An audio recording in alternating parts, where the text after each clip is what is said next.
Beneath the waves of the vast, uncharted ocean lies a mystery that has captivated humanity for over 2 millennia. A mystery that has inspired countless explorers, philosophers, and dreamers to search for a place that may have never existed. A city of unimaginable wealth, advanced technology, and unparalleled beauty said to have vanished in a single day and night of catastrophic destruction.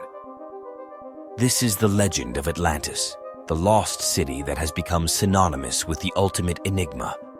But was Atlantis a real place, swallowed by the sea, or merely a tale spun by one of history's greatest minds to teach a moral lesson?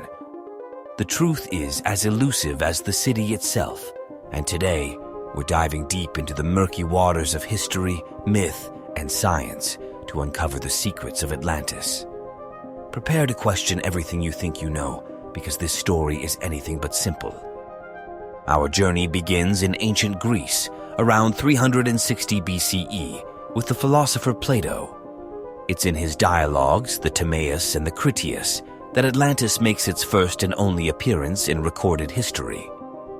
Plato describes Atlantis as a powerful and prosperous island nation located beyond the Pillars of Hercules, what we now call the Strait of Gibraltar. The Atlanteans were said to be an advanced civilization, blessed with abundant resources, magnificent architecture, and a formidable navy.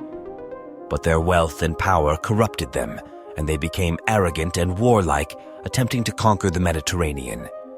In response, the gods unleashed a cataclysm, earthquakes and floods, that sank Atlantis into the ocean in a single day and night, leaving no trace behind. But here's where things get interesting. Plato insists that Atlantis is not a myth, but a true story, passed down to him through generations. He even provides a precise timeline, placing Atlantis' destruction 9,000 years before his own time. If true, this would place Atlantis around 9,600 BCE, a period far older than any known civilization. So, was Plato telling the truth? Or was Atlantis merely a fictional allegory, a cautionary tale about the dangers of hubris and greed? The answer, as you might expect, is far from clear. Let's start with the case for Atlantis as a real place. Over the centuries, countless theories have emerged about its possible location. Some believe it was in the Mediterranean, pointing to the island of Santorini, which was devastated by a massive volcanic eruption around 1600 BCE. The eruption destroyed the Minoan civilization, one of the most advanced societies of its time, and its effects were felt as far away as Egypt and China. Could the Minoans have inspired the story of Atlantis? It's possible. The parallels are striking. A wealthy seafaring culture brought to ruin by a natural disaster. But Santorini doesn't quite match Plato's description, and the timeline is off by thousands of years. Others have looked further afield, suggesting locations as diverse as the Caribbean, Antarctica, and even the Sahara Desert. One of the most compelling theories places Atlantis in the Azores, a group of volcanic islands in the mid-Atlantic. Proponents of this theory point to underwater geological formations that resemble man-made structures, as well as ancient maps that seem to depict a large landmass in the Atlantic Ocean. But despite decades of exploration, no definitive evidence has been found to support this claim. Then there's the theory that Atlantis was not a physical place at all, but a metaphor for a lost golden age. Plato was, after all, a philosopher, not a historian. His dialogues are filled with allegories and moral lessons, and Atlantis could have been a cautionary tale about the dangers of hubris and the impermanence of human achievements. In this interpretation, Atlantis represents the ideal society that falls from grace, a reminder that even the greatest civilizations are vulnerable to collapse. It's a powerful message and one that resonates even today. But let's not dismiss the possibility of Atlantis too quickly. After all, history is full of discoveries that were once thought to be myths. Take the city of Troy, for example. For centuries, it was believed to be a fictional creation of Homer's Iliad. But in the late 19th century, Archaeologist Heinrich Schliemann uncovered the ruins of an ancient city in modern-day Turkey, proving that Troy was real.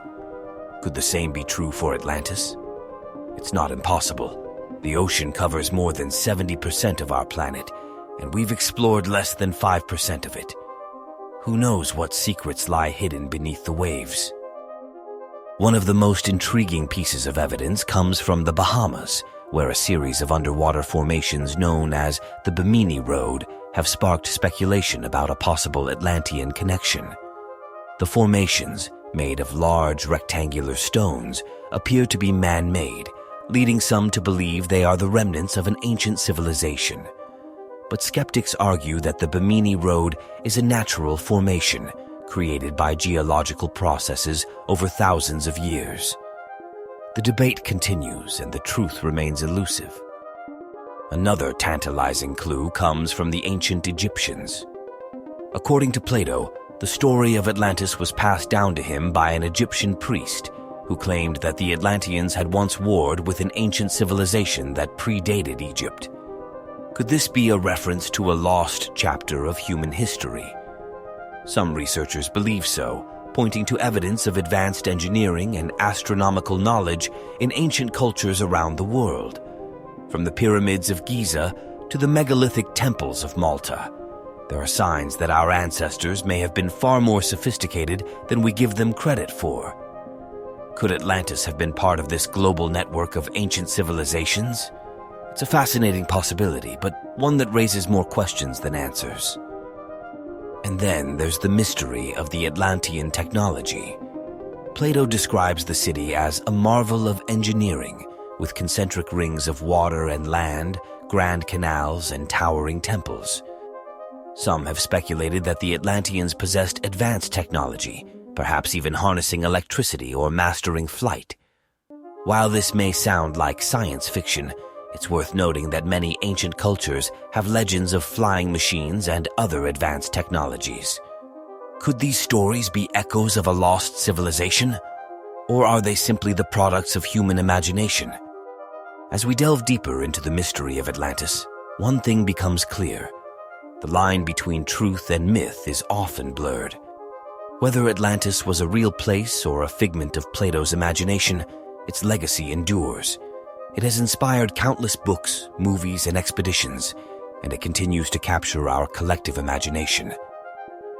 Perhaps that's the true power of Atlantis, not as a historical fact, but as a symbol of humanity's endless curiosity and desire to explore the unknown.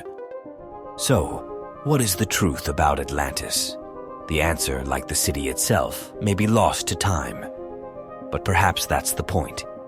Atlantis reminds us that there are still mysteries in this world, still questions that defy easy answers. It challenges us to keep searching, to keep dreaming, and to never stop wondering what lies beyond the horizon. Whether truth or myth, Atlantis is a story that will continue to fascinate us for generations to come. And who knows, maybe one day we'll find the answers we've been looking for, or perhaps we'll discover that the journey itself is the real treasure.